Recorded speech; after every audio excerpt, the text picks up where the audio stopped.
Atenção! Começa agora uma teleaula de História do Ensino Fundamental. Você vai assistir a teleaula de número 10. Bons estudos!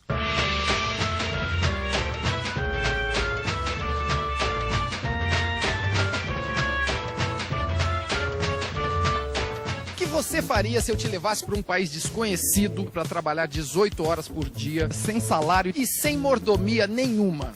Nos nossos dias, essa situação parece até uma brincadeira, mas foi exatamente isso que aconteceu com os africanos durante muito tempo.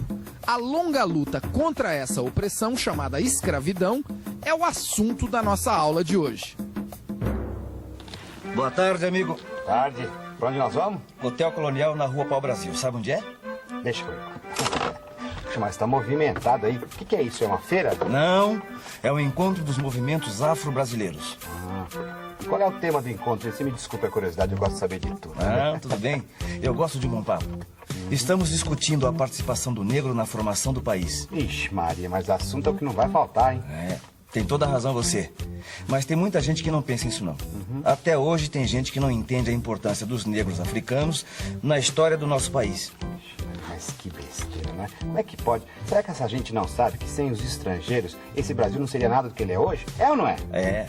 Você está falando dos imigrantes.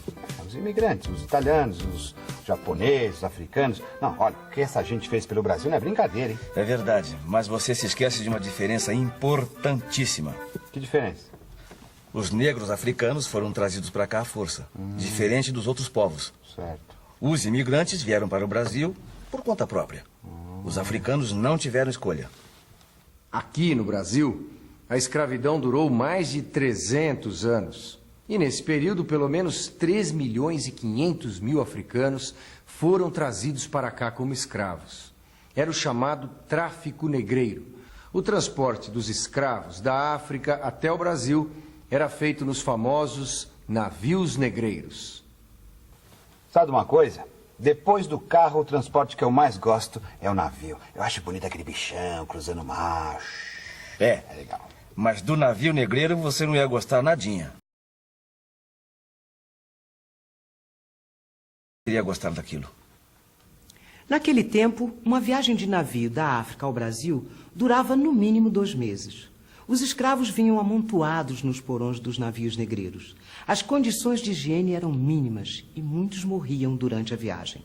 Os mais rebeldes eram acorrentados e depois dessa longa e penosa viagem, os africanos eram vendidos como escravos. Eles passavam a ser considerados como propriedade de seus senhores. Era assim que os africanos começavam a sua vida no Brasil escravista. Nós temos sempre a imagem da escravidão como uma coisa violenta, bárbara. Sem dúvida alguma ela é. Mas essa não era uma barbaridade, uma violência desmedida. Os senhores equilibravam esse castigo. Por exemplo, a gente conhece a figura do escravo sendo açoitado no pelourinho. É sempre açoitar um escravo para que todos os outros aprendam na pele daquele que está sofrendo. Não era possível manter todos os escravos sobre o açoite. A simples presença do chicote e do próprio pelourinho no centro de uma cidade, por exemplo, já é o exemplo do domínio senhorial. E é contra esse domínio que os escravos lutavam, fugindo, se aquilombando, ou de várias e várias formas, cotidianamente. Muitas vezes os escravos conseguiam juntar algum dinheiro, que era chamado de pecúlio, e compravam a alforria preferencialmente das mulheres, para que os filhos pudessem nascer livres.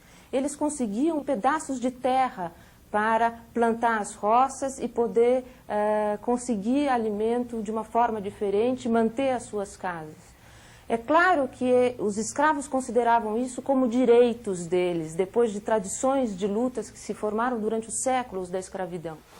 Nossa senhora, mas o trânsito tá ruim por aqui, hein?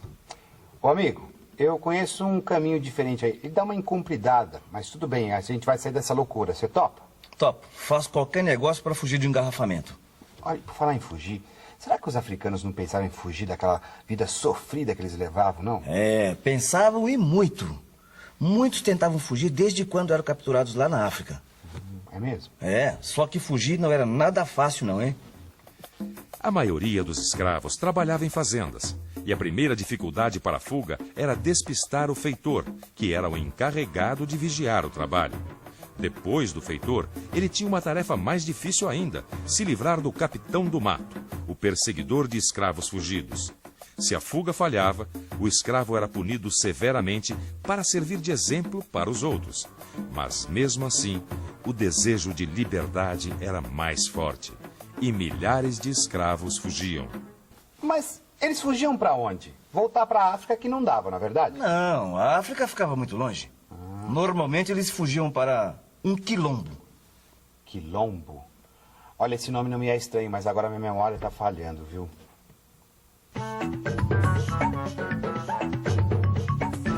Quilombo, aldeias de escravos fugidos, onde se organizavam para garantir a subsistência e apoiar outras fugas, fazendo crescer o grupo de rebeldes. O quilombo de Palmares, na Serra da Barriga, em Alagoas, foi o maior de todos os quilombos. Ele chegou a ter cerca de 20 mil habitantes e durou quase 100 anos, vivendo da agricultura de subsistência e do artesanato. O último líder de Palmares foi Zumbi, que é hoje herói do povo negro.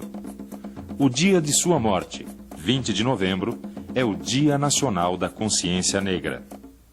Se a fuga de um escravo era planejada, ele recebia indicações precisas de como chegar aos quilombos. Se ele fugia de supetão, se escondia no mato, às vezes até nos arredores da fazenda. E nas cidades, como é que os escravos faziam para se esconder?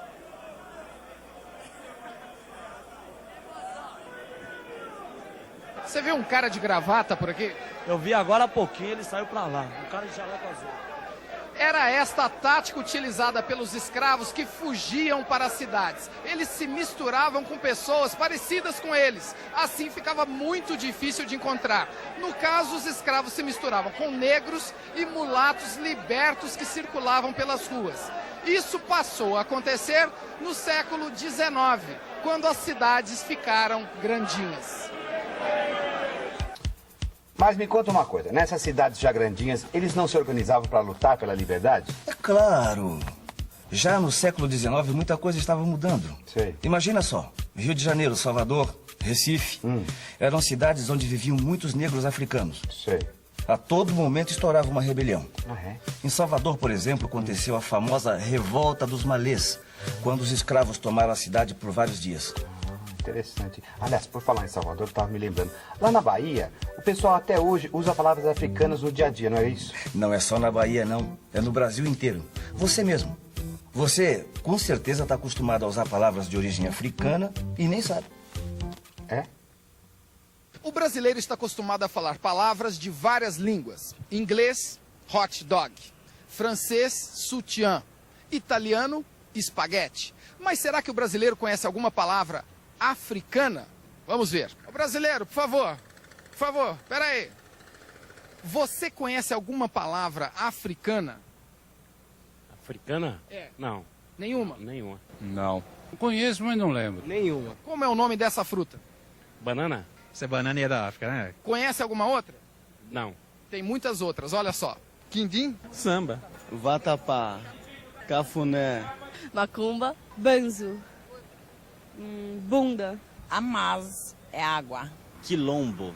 O negro é sabido, ele é importantíssimo na cultura brasileira de uma maneira geral.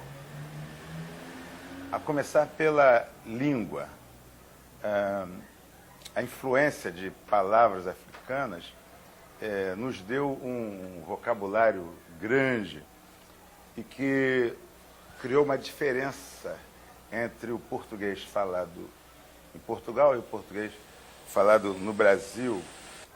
A religião, os africanos conseguiram fazer no Brasil um outro tipo de religião, que o brasileiro, de maneira geral, o católico, ele é um pouco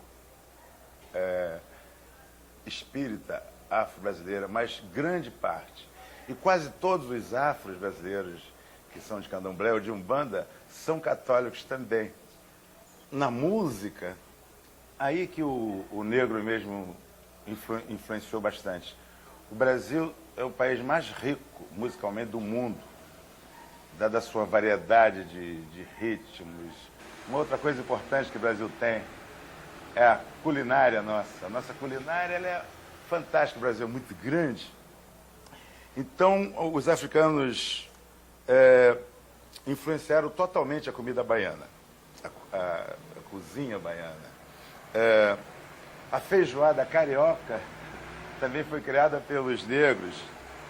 Agora, eu acho que foi mesmo fundamental na língua, porque isso uniu o Brasil todo. O Brasil tem um swing na língua, tem um balanço no falar, com algumas diferenciações regionais, mas todas baseadas muito na língua africana, que enriqueceu bastante o nosso vocabulário. Puxa vida, mas o Brasil tem muito tempero africano, não é mesmo? Pois é, mas como eu estava dizendo antes, o século XIX foi o tempo em que a liberdade passou a ser finalmente considerada um direito de todos. A escravidão passou a ser combatida no Brasil e em todos os outros países da América. Mas já estava mais do que na hora dessa história acabar, não é isso? Liberdade! Liberdade!